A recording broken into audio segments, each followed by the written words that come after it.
여러분,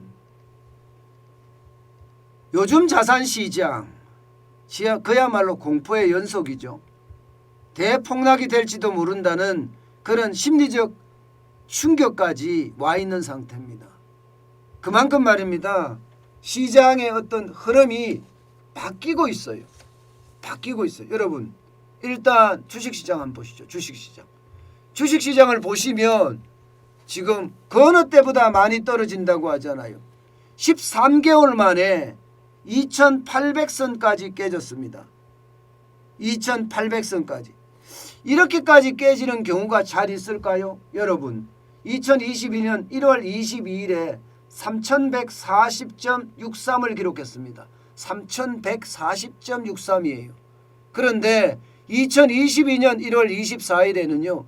2791.29를 기록하고 있어요. 2791.29 많이 떨어졌죠. 굉장히 많이 떨어지는 모양새예요.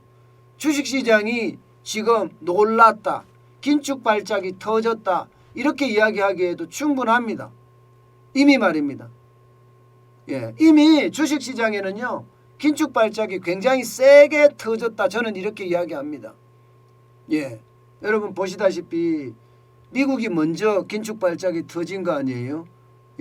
나스닥이 11.99까지 빠졌습니다. 11.99% 1월 달에 들어서 말입니다.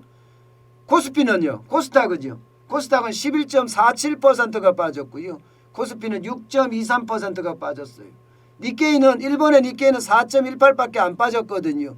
거기에 비하면 한국 시장에 대한 충격은 굉장히 크다고 이야기할 수가 있죠. 지금 그 어느 때보다 한국 주식시장의 어떤 공포는요. 점점 커진다 이렇게 이야기할 수가 있습니다. 여러분, 실제로 지난해 전고점 기록한 거 있죠. 전고점이 얼마였나 하면요. 3316.08이었습니다. 그때에 대비하면 15.8%가 떨어졌습니다. 15.8%. 굉장히 많이 떨어졌죠. 결국 주식시장의 대폭락이 맞는 거예요. 주식시장의 대폭락이. 저는 여러분에게 늘 자산시장에 대한 이야기를 많이 드리고 있는데 이 자산시장에 대한 폭락의 조짐이 지금 벌써 벌어졌고 한창 진행 중이다. 이렇게 지금 읽고 있다는 뜻입니다.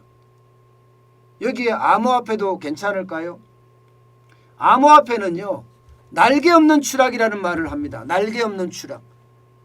쉽게 말하면 주식시장보다가 위험성이나 변동성이 더 크다는 이야기예요.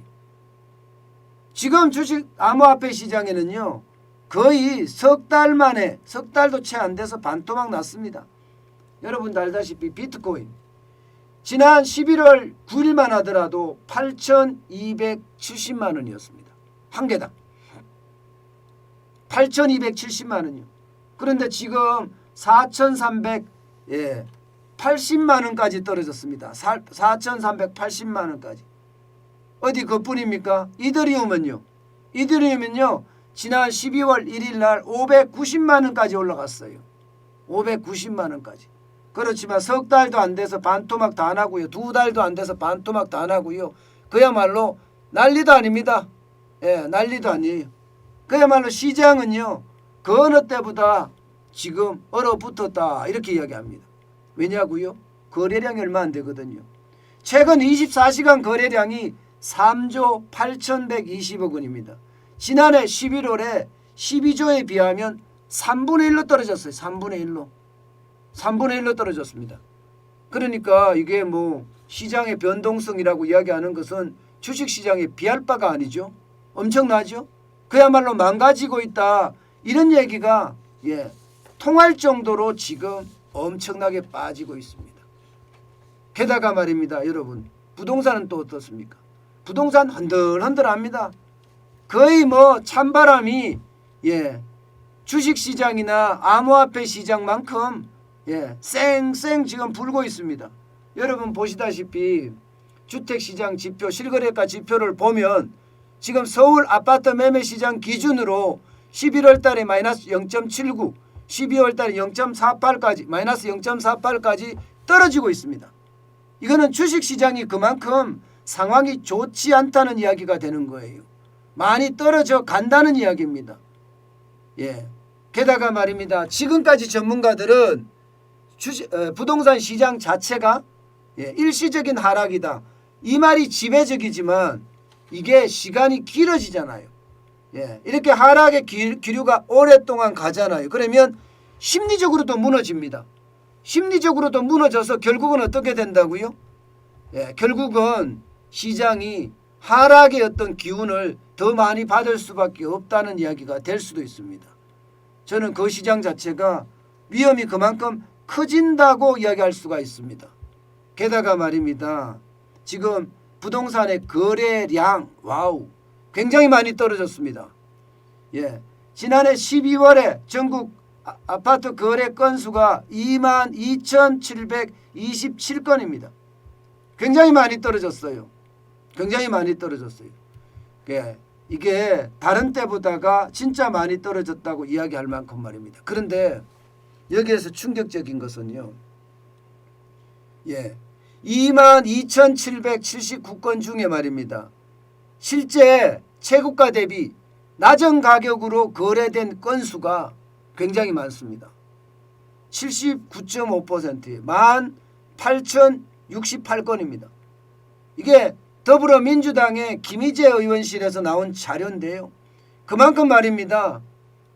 지금 최고가 대비 낮게 부동산을 거래하고 있다. 아파트를 팔고 있다는 이야기가 됩니다. 저는 그래서 시장이 진짜 흔들거린다고 지금 보는 겁니다. 제가 여러분들에게 계속 말씀드리는 것은요. 물론 부동산은 대통령 선거가 끝나봐야지 그 정확한 시장 전망을 할 수가 있을 거예요. 그렇지만 긴 병에 장사 없다는 말 했잖아요. 제가요. 긴 병에 효자 없단 말입니다.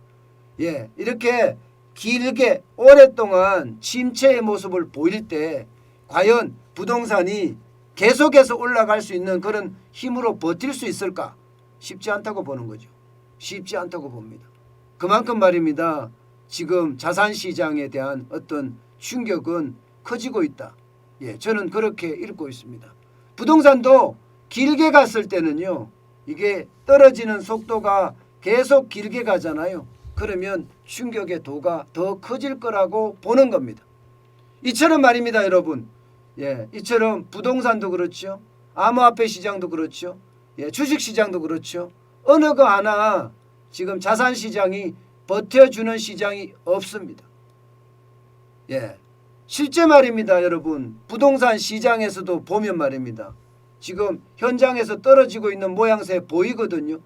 서울 서초구 반포 아파트 보면 45억이 39억 8천만 원에 거래되기도 하고요. 떨어진 거래가 실제로 일어나고도 있습니다. 그렇기 때문에 여러분 그 어느 때보다 조심하고 또 조심해야 됩니다. 많은 분들이 그렇게 이야기해요. 아니 시중에 돈 많은데 뭘 걱정하느냐 이렇게 말씀하시는 분들도 있거든요. 그런데 저는 그렇지만은 않다고 봅니다. 유동성이 많은 건 사실이에요. 유동성이 많은 것은 여러분 보시다시피 2021년 11월 기준으로 보면 3,589조 1천억 원이에요. 굉장히 많은 거 맞아요. 굉장히 많은 건 맞지만 이게 시장이라는 게요. 심리로 움직이거든요. 유동성이 많더라도 시장이 불안해버리면요. 정기예금이나 정기적금으로 집어넣고 움직이지 않는 자금들이 많을 수밖에 없습니다. 저는 거기에 어떤 공포가 결국은 유동성이 시장으로 나오지 않고 결국 정기예금이나 정기적금으로 묶이는 그런 현상까지 오지 않을까 저는 그렇게도 이해하고 있습니다. 때문에 유동성 파티가 점점 끝나가고 있고 여기에 자산 폭락까지 겹치지 않을까 하는 그런 두려움을 여러분들에게 전합니다. 분명한 것은요. 그 두려움이 현실에 남아 있다는 거예요. 사실은 부동산만 어느 정도까지 모르겠다. 이거는 대통령 선거 후에 가봐야지 알겠다. 이렇게 이야기할 뿐 주식시장은 떨어지고 있고 암호화폐 시장은 반토막이 난 건 사실이에요. 그렇기 때문에 자산 폭락은 계속해서 올 거다. 거기에 대한 대비책 여러분 마련해야 됩니다. 늘 제가 말씀드렸다시피 지금 유동성의 파티는 끝나가고 있고요. 그 파티의 끝에 자칫 잘못하면 깔려서 신음할 수도 있다는 거 반드시 기억해야 됩니다. 여러분, 자산시장은 그만큼 빨리 변하고 있다는 것 분명히 여러분 이해하고 넘어갔으면 좋겠습니다.